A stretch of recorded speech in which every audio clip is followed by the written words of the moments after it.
Bien, en esta oportunidad vamos a hablar de las hormonas inductoras, pero para eso primero empezaremos aclarando lo que se entiende por transducción de señal.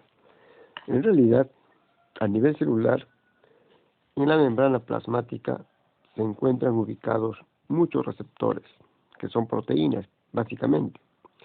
Y sobre estos receptores que están ubicados en la membrana celular, van a intervenir, en este caso, estímulos ambientales o particularmente estímulos hormonales. Acá podemos notar que hay una interacción entre el receptor y la hormona o el estímulo ambiental, y luego se va a pasar a la segunda etapa. La primera etapa sería entonces la recepción del estímulo, la última etapa es la respuesta, y la etapa intermedia es precisamente la que vamos a informar ahora, que es la transducción de la señal. ¿Qué implica la transducción de la señal? La traducción de la señal vincula la recepción de la señal con la respuesta y se da a través de la participación de proteínas de relevo y segundos mensajeros. Estas proteínas de relevo y segundos mensajeros van a generar luego la respuesta, conduciendo a la activación de respuestas celulares. Ustedes se preguntarán entonces qué son segundos mensajeros, y si hay segundos mensajeros, ¿cuál será el primer mensajero? En realidad, el primer mensajero constituye las hormonas o los estímulos ambientales. Acá tenemos, por tanto, los segundos mensajeros. Veamos con mayor ampliación entonces esto en la siguiente imagen.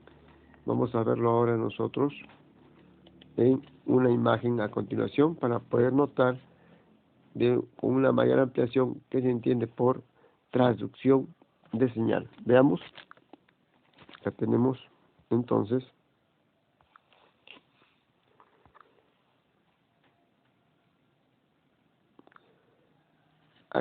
un caso particular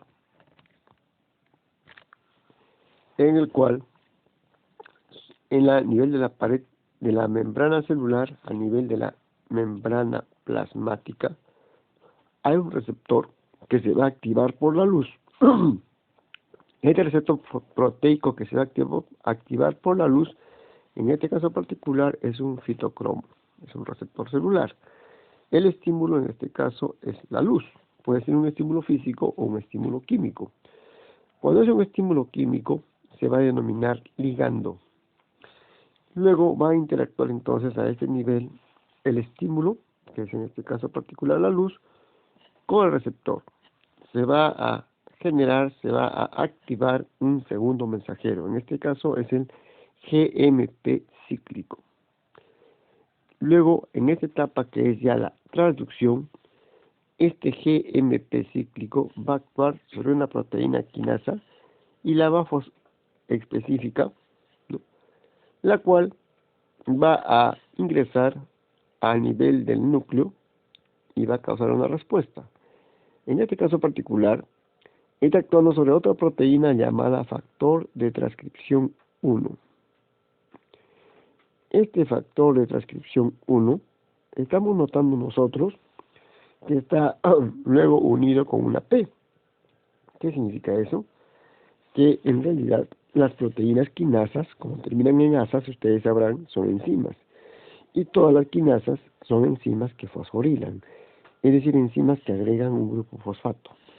Consecuentemente, este factor de transcripción 1, por acción de la proteína quinasa activada por el segundo mensajero, ¿no?, va a fosforilar al factor de transcripción 1, y este factor de transcripción 1 que ya está fosforilado va a actuar al nivel del DNA, conllevando a cambios a nivel de la transcripción génica, de la expresión génica. Luego, tenemos por otro lado, por ejemplo, acá tenemos otro ligando, que es el calcio. Pero el calcio tiene un canal de calcio aperturado. Entonces ingresa directamente al citoplasma y el calcio va a activar, como ion metálico, va a activar otra proteína quinasa, la proteína quinasa 2 en este caso, la cual también va a actuar sobre otro factor de transcripción, en este caso el factor de transcripción 2, lo va a fosforilar, ahí está la P agregada, lo va a fosforilar, y este factor de transcripción 2 fosforilado va a actuar sobre el DNA. Por tanto, va a haber esta secuencia de pasos que corresponde a la expresión génica, que son la transcripción y la traducción, ¿no? Ahora, lo que queremos acá indicar nosotros es, en primer lugar, de que los factores de transcripción son proteínas que van a actuar sobre el DNA para variar, para cambiar la expresión génica. Veamos entonces un poco más sobre esto con la siguiente imagen. Acá tenemos entonces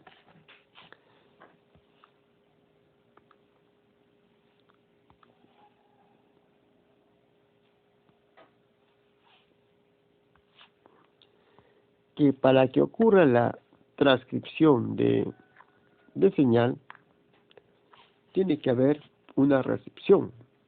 Para que ocurra entonces la transducción de señal, tiene que haber una recepción de esa señal. Vamos a ver entonces la relación entre la recepción, la traducción y la respuesta. Acá tenemos entonces otra imagen.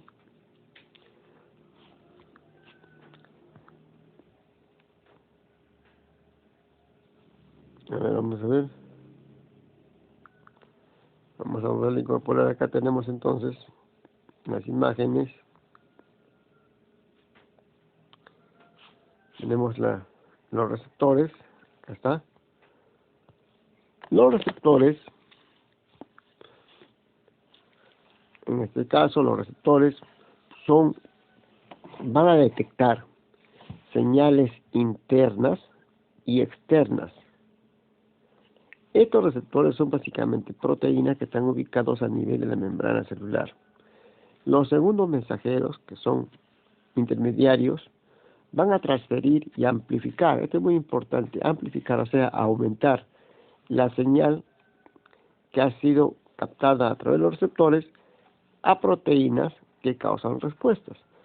¿Cuáles son esas proteínas principalmente que van a causar las respuestas? Indicamos que son las proteínas quinasas.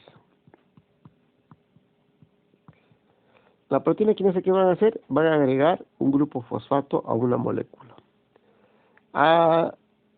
Como consecuencia de ello, toda molécula que está fosforilada o que está fosfatada, es decir, que tiene agregado un grupo fosfato, es una proteína que sigue una vía metabólica, consecuentemente es una proteína metabólicamente activa.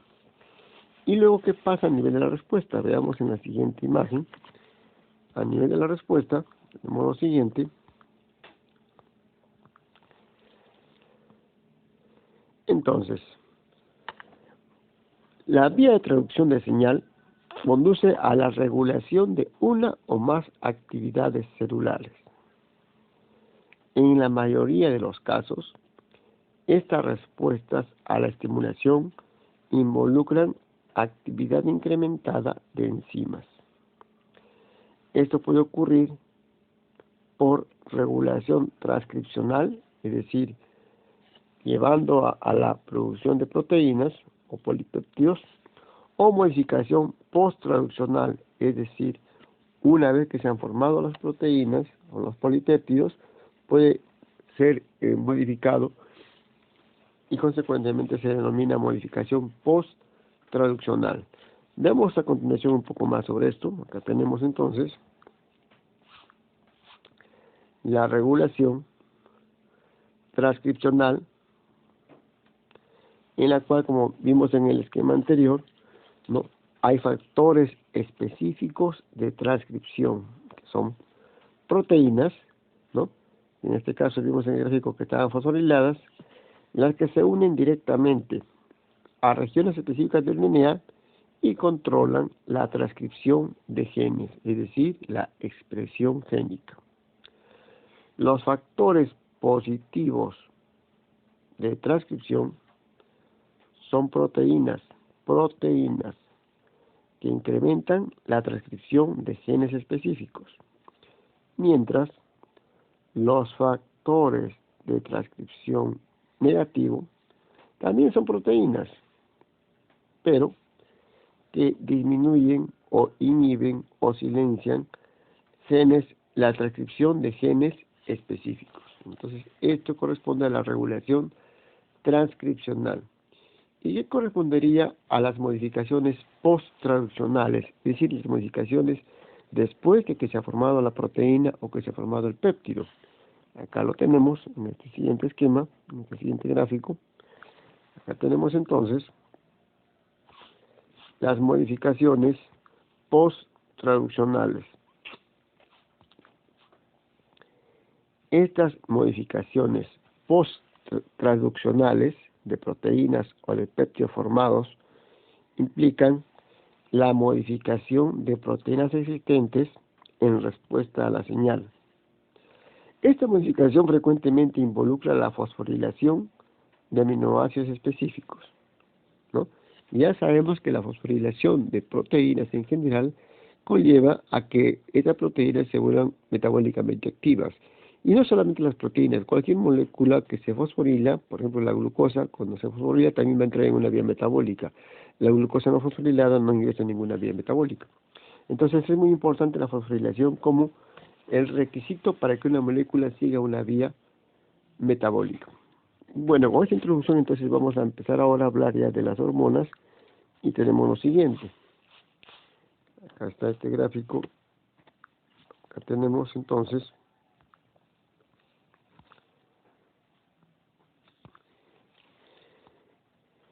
que en general las hormonas controlan el crecimiento y el desarrollo de las plantas, afectando la división celular, la elongación, o sea, el alargamiento de las células y la diferenciación de las células. Las hormonas, al igual que en animales y en vegetales, son producidas en muy pequeñas concentraciones, en muy bajas cantidades, pero una cantidad diminuta de estas hormonas puede afectar sobremanera, en gran manera, el crecimiento y el desarrollo de un órgano vegetal. Entonces acá nos preguntamos nosotros que las hormonas son reguladores. Entonces, ¿qué se entenderá por regular? Para que quede claro, la regulación implica dos procesos. Por un lado, la inducción y por otro lado, la inhibición. Es decir, cuando un proceso biológico es regulado, significa que se está induciendo o se está inhibiendo el mismo. Entonces, regular no es inducir completamente, ni inhibir completamente, sino que ocurren ambos procesos de acuerdo a los requerimientos metabólicos de la planta, de la especie. Repito, entonces, la regulación implica dos procesos, inducción e inhibición. Veamos entonces cuáles son las hormonas vegetales que vamos a tratar en esta oportunidad. Acá tenemos en la siguiente imagen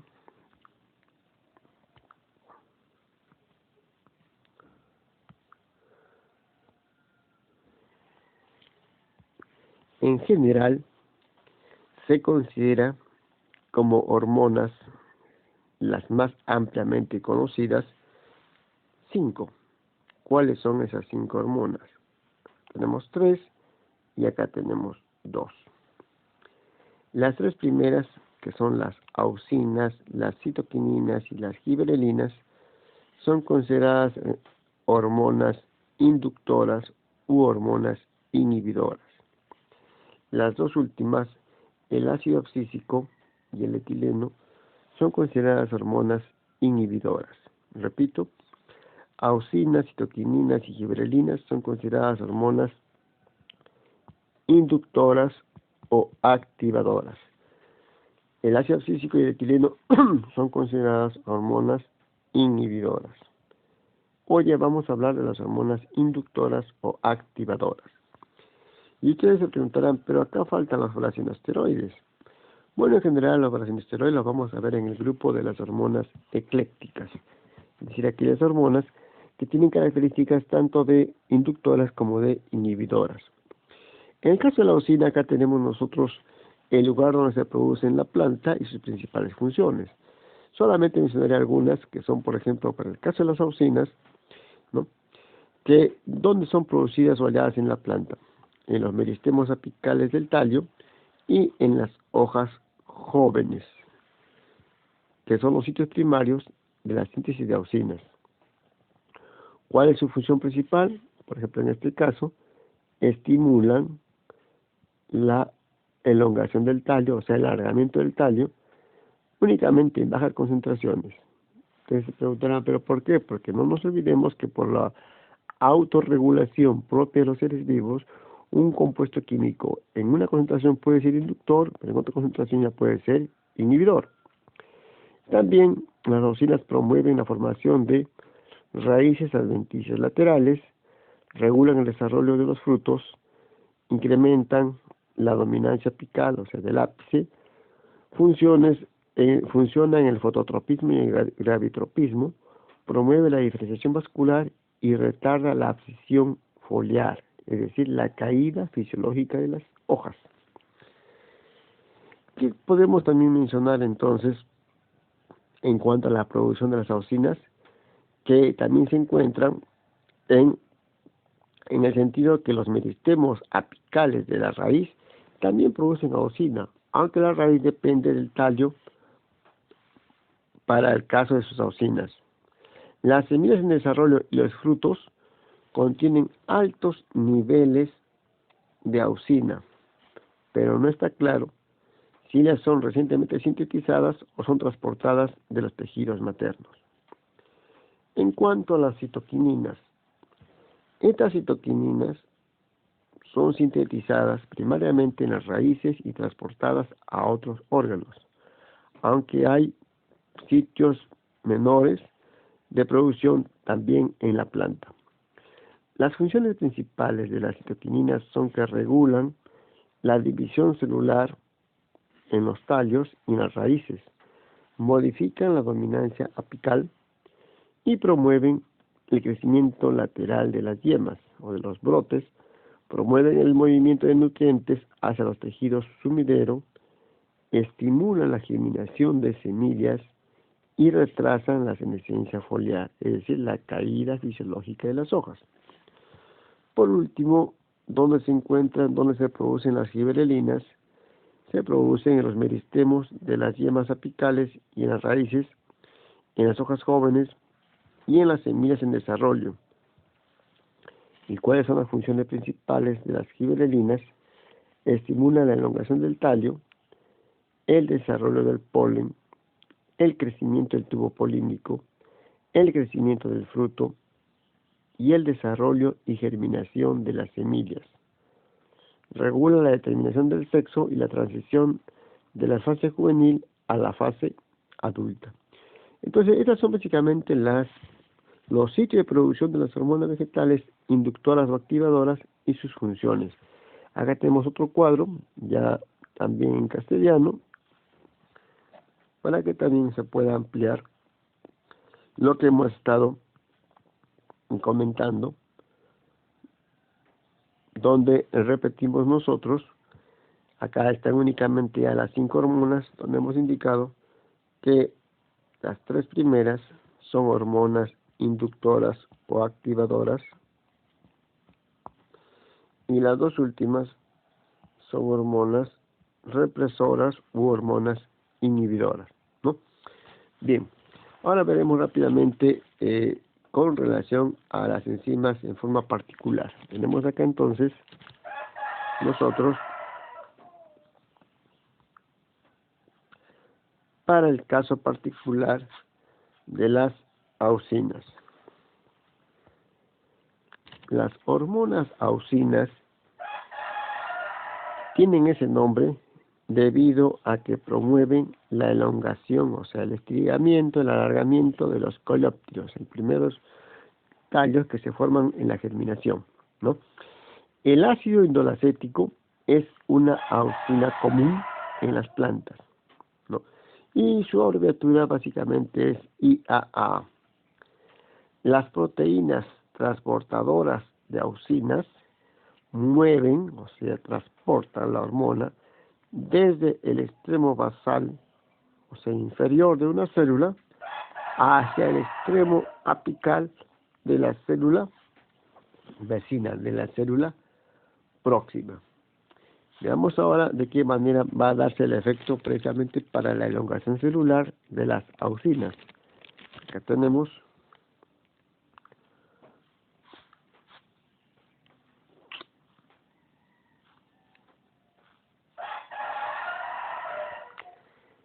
el rol de las auxinas en la elongación celular. De acuerdo a la hipótesis del crecimiento ácido, las auxinas estimulan la bomba de protones. Nosotros ya sabemos que la bomba de protones es una enzima de hidrógeno ATPasa que va a consumir ATP y que va a expulsar o va a exportar protones. Esta bomba entonces de protones, la bomba de hidrógeno ATPasa, disminuye el pH, o sea, baja el pH en la pared celular. ¿Por qué? Porque al aumentar los protones, en este caso los hidrogeniones, el pH disminuye, activando las expansinas. Las expansinas son enzimas que van a volver laxa, o sea, van a soltar, van a aflojar, por decir de alguna manera, la estructura de la pared celular.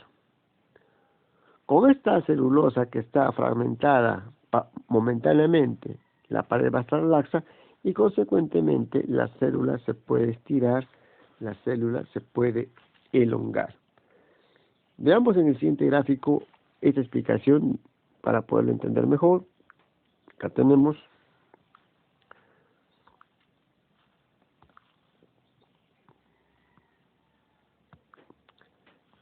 podemos notar la elongación celular en respuesta a la auxina, la hipótesis del crecimiento ácido. Vemos etapa por etapa, veamos en la primera etapa, en la etapa 1, la auxina incrementa la actividad de la bomba de protones, es decir, de la enzima hidrogenón ATPasa, que sabemos que consume ATP y que va a exportar protones hacia el apoplasto. ¿Quién se encuentra en el apoplasto? La pared celular, ¿no? Entonces, va a haber más protones en el apoplasto, estamos ya en la fase 2, consecuentemente la pared celular va a estar más ácida porque va a haber más protones. Y podemos observar nosotros acá la estructura de la pared celular, donde están las microfibrillas de celulosa, donde están los polisacáridos entrecruzados, ¿no? Y acá podemos notar que van a estar las expansinas, estas proteínas. Entonces vamos a pasar a la etapa 3. En la etapa 3, estas proteínas llamadas expansinas separan las microfibrillas de los polisacáridos entrecruzados. Entonces van a soltar, van a aflojar, por decir de alguna manera, van a volver más laxa la pared celular. Entonces, pasamos a la fase 4. El clivaje, es decir, la separación, la ruptura de las microfibrillas por acción de las expansinas, permite que las microfibrillas se desplacen, se deslicen, se suelten, se aflojen. Consecuentemente va a estar, como indicamos, más suelta la pared y acá notamos nosotros en la fase 5 que va a ocurrir la elongación celular. Pero ¿quién contribuye a la elongación celular? Acá podemos notar nosotros que contribuye el incremento de agua en la vacuola. Es decir, la vacuola también va a incorporar más agua y consecuentemente al aumentar el volumen de la vacuola y estar floja o suelta la pared celular, se va a poder elongar o estirar la célula. Todo esto por acción de ¿quién? Por acción de las auxinas.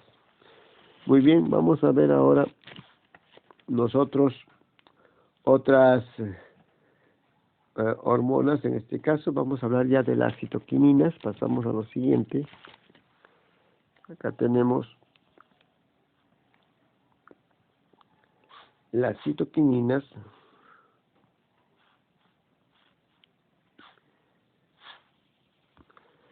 Las citoquininas, si ustedes son curiosos, podrán entender que citoquininas hace relación a la citocinesis. Y si consideramos la etapa previa, que es la cariocinesis, sabemos que las dos son constituyentes de la división celular. Sabemos que la división celular implica primariamente la división del núcleo, que es la cariocinesis, y luego la división del citoplasma, que es la citocinesis. Entonces, las citoquininas son enzimas hormonas, las citoquininas son hormonas que van a contribuir y van a inducir la división celular. Entonces, estas citoquininas estimulan la citocinesis, la división celular. Las citoquininas, estas hormonas citoquininas, son producidas en los tejidos que están con crecimiento activo, tales como las raíces, el embrión y los frutos. Las citoquininas trabajan junto con las auxinas para controlar la división celular y la diferenciación. En realidad hay una interacción entre las dos. Veamos un poco más entonces sobre estas hormonas inductoras, las citoquininas. Acá tenemos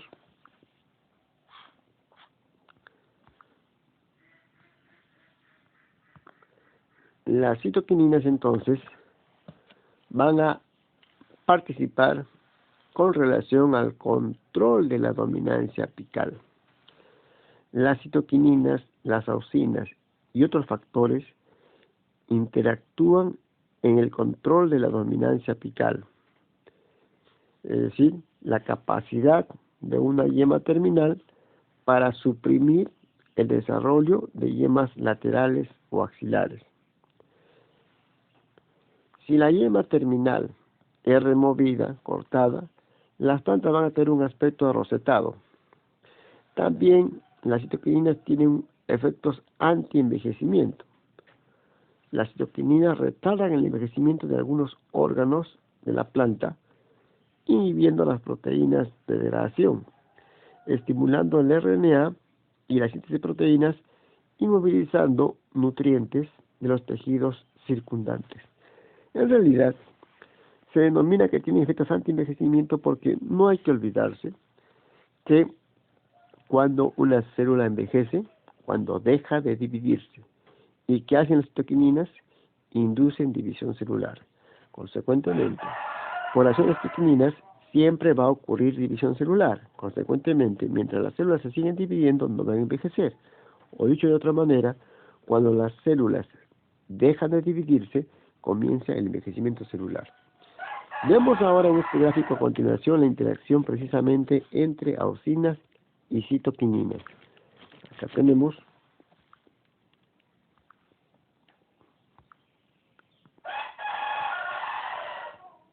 acá podemos notar nosotros qué está pasando en cuanto a crecimiento de la parte aérea y crecimiento de la parte radical por efecto de las hormonas citoquininas y las hormonas auxinas. Tenemos en este caso entonces un control en el cual podemos notar que las células crecen como callo. ¿Qué se entiende callo? Las células están creciendo en forma desorganizada, sin mayor orientación, proliferan y proliferan. No hay ninguna diferenciación celular. Sin embargo, cuando es mayor la proporción de citoquininas respecto a auxinas, podemos notar que va a haber una diferenciación de tallos y hojas en el brote. Por el contrario, cuando es menor la proporción de citoquininas respecto a las auxinas, van a diferenciarse solamente raíces. La parte aérea va a seguir como un callo.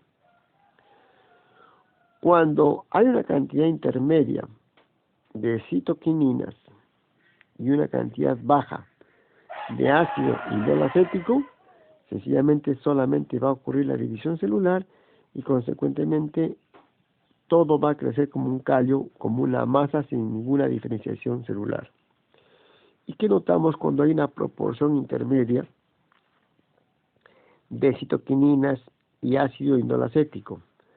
Podemos observar nosotros que se diferencian tallos, hojas y raíces. Como consecuencia de este experimento, entonces, se puede señalar de que las auxinas y las citoquininas tienen efectos antagónicos y una adecuada proporción de ellas va a contribuir a una diferenciación tanto de tallos, hojas y raíces. De otro lado, si predominan más las auxinas, sencillamente van a desarrollarse más las raíces y va a haber menos diferenciación de tallos y hojas. Y si predominan las citoquininas, como es indicado en este gráfico, van a diferenciarse tallos y hojas, pero no va a haber desarrollo radical. Entonces, hay una interacción entre estas dos hormonas activadoras. Veamos ahora el tercer grupo de hormonas activadoras, que son las giberelinas. Acá tenemos las giberelinas. Estas hormonas activadoras tienen una variedad de efectos. También participan en la elongación del tallo, en el crecimiento del fruto y en la germinación de las semillas. Respecto a la elongación del tallo, las giberelinas estimulan el crecimiento de las hojas y de los tallos. En los tallos, estimulan la elongación celular y la división celular. Por eso son hormonas activadoras u hormonas inductoras. Veamos respecto al crecimiento del fruto y a la germinación. Acá tenemos entonces, con relación a las giberelinas.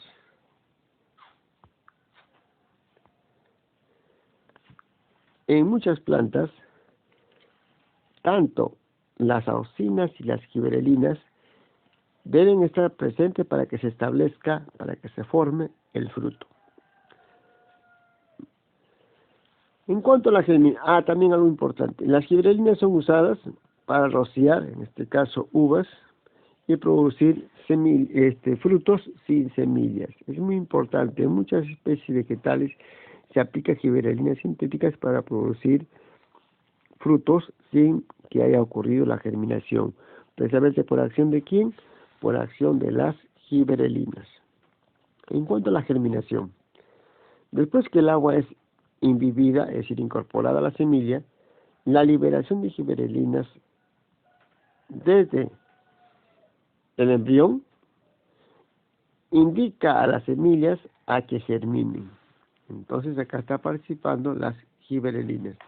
Veamos algunas imágenes para poder entender esto. Acá tenemos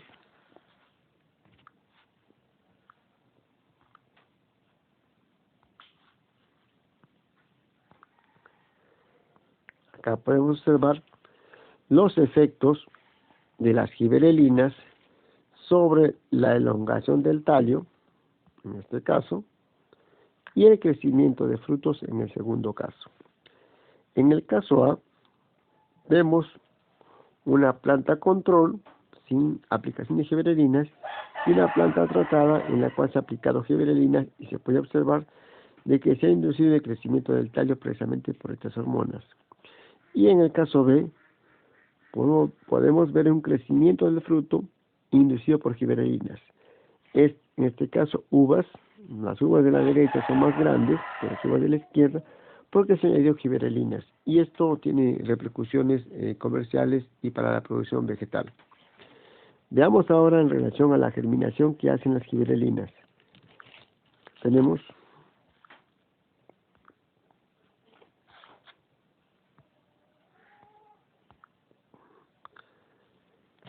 en el caso de la germinación, acá podemos señalar la movilización de nutrientes por las giberelinas durante la germinación de las semillas. En particular, por ejemplo, en este caso, en este modelo, vamos a ver etapas por etapas.